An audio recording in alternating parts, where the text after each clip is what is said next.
Welcome to Samba Samba. Enjoy the video. In this video, I will explain how to create a public account on Snapchat. First, open the Snapchat app and go to your profile. Look for the three dots or the gear icon to open your settings. It's important to confirm your age is 18 or older, as this is a requirement for public profile eligibility. This initial step ensures you meet the basic criteria to proceed with setting up your public presence. Once in your settings, scroll down until you see the Public Profiles section. Here, you'll find the option to create public profile.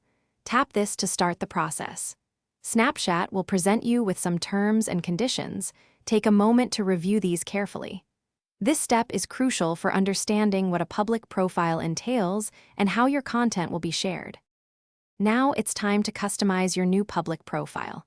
You can add a compelling profile photo, write a short bio, and include your location. Decide if you want your subscriber count to be visible to others. You also have the option to link other social media accounts, like YouTube, to give your audience more ways to connect with you. Make it uniquely yours. With your public profile set up, you can now start sharing content. Post your snaps and stories directly to your public profile for everyone to see. Consider using the Spotlight feature to potentially reach a much broader audience. Remember to regularly check your profile analytics. This will help you understand what content resonates most with your viewers and how to grow your presence. Thanks for watching. Consider subscribing if we helped you.